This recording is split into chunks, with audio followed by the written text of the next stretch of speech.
کہ دیوبندی وہابی تبلیغی گروہ کے چند عقیدے۔ نمبر 1، اللہ تعالیٰ جھوٹ بول سکتا ہے۔ کتاب کا نام فتاوی رشیدیہ، صفحہ نمبر 19، جلد نمبر 1۔ تو حضرت آپ بتائیں کہ کتاب اور اس کا حوالہ کہاں ہے؟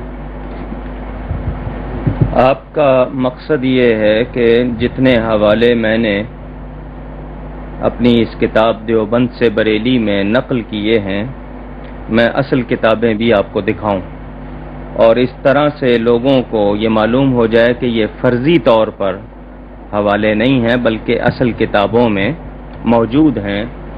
یہ پہلی کتاب ہے فتاوی رشیدیہ جس کا آپ نے حوالہ دیا ہے، جس کو میں نے اپنی کتاب دیوبند سے بریلی میں نقل کیا ہے۔ یہ اس کا ٹائٹل ہے فتاوی رشیدیہ حصہ اول۔ یہ تاریخ جو اس پر درج ہے وہ 1363 ہجری کی ہے۔ رحیمیہ کتب خانہ اردو بازار دہلی سے یہ طبع ہوئی ہے۔ نام ہے فتاوی رشیدیہ مبوب، اس کا یہ حصہ اول ہے۔ اس کے صفحہ 19 کا حوالہ آپ نے بتایا ہے، یہ صفحہ 19 ہے۔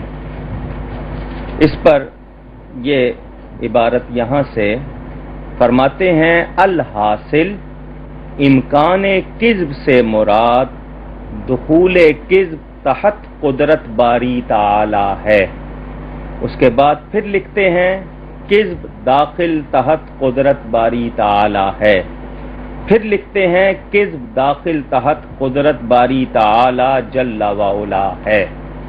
اس عبارت میں انہوں نے یہ کہا کہ اللہ کی قدرت میں یہ چیز داخل ہے کہ وہ جھوٹ بول سکتا ہے، یعنی جھوٹ بولنا اللہ کی قدرت سے خارج نہیں ہے، اور اس کی دلیل آگے وہ دیتے ہیں وَهُوَ عَلَى كُلِّ شَيْءٍ قَدِيرٌ، اور وہ ہر شے پر قادر ہے، تو جھوٹ بولنے پر بھی قادر ہے۔ یہ اس کتاب کا حوالہ ہے جو فتاوی رشیدیہ حصہ اول انڈیا دہلی کی چھپی ہوئی ہے۔ اسی کتاب کو انہوں نے جمع کر کے چھاپا، اس کا یہ ٹائٹل ہے تالیفات رشیدیہ۔ یہ کراچی سے چھپی ہے، یہ اس کا اندرونی ٹائٹل ہے، تالیفات رشیدیہ ما فتاوی رشیدیہ۔ یہ جناب رشید احمد صاحب گنگوہی، ان کی تصانیف، ان کی تحریروں کو جمع کیا گیا ہے۔ اس کو ادارہ اسلامیات انارکلی لاہور والوں نے چھاپا ہے، ان کے ساتھ وہ بڑے بڑے القاب لکھتے ہیں۔ اس میں بھی باقاعدہ وہ چیز موجود ہے، چنانچہ جو انہوں نے فہرست بنائی ہے، پہلے فہرست دیکھ لیں۔ کتاب العقائد صفحہ نمبر 18، اس میں اللہ کی طرف جھوٹ کی نسبت،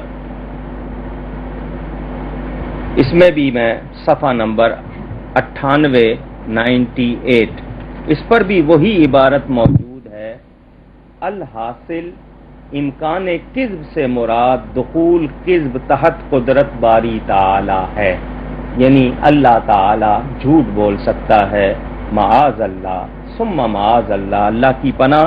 اگر کوئی یہ کہے کہ میں نے اپنی طرف سے یہ جملہ لکھا ہے تو میں نے ان کی اصل کتاب آپ کو دکھا دی ہے جس میں وہ بیان کر رہے ہیں کہ اللہ تعالی جھوٹ بول سکتا ہے۔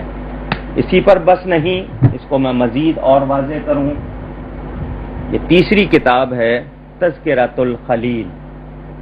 یہ خلیل احمد صاحب امبیٹھوی ان کی کتاب ہے جو میرے پاس مکتبہ قاسمیہ رنگ پور روڈ سیال کوٹ شہر سے چھپی ہوئی موجود ہے، تذکرۃ الخلیل۔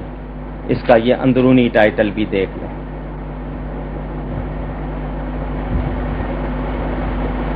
اور یہ ان لوگوں کے اسماء لکھے ہوئے ہیں، حالانکہ محمد عاشق الہی صاحب نام کے شخص نے اس کو تالیف کیا ہے، لیکن جو اس میں اور دوسرے شامل ہیں ان کے بھی نام ہیں۔ یہ دیکھ لیں، یہ 1969 میں چھپی ہے۔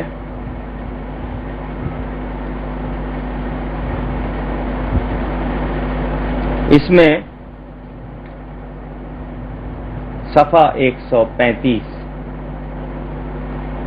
صاف طور پر لکھتے ہیں یہ کلیہ مسلمہ اہل کلام ہے، جو مقدور العبد ہے وہ بمقدور اللہ ہے، یعنی جو بندے کی قدرت میں ہے وہ اللہ کی قدرت میں ہے۔ اگر بندہ جھوٹ بول سکتا ہے تو اللہ بھی جھوٹ بول سکتا ہے۔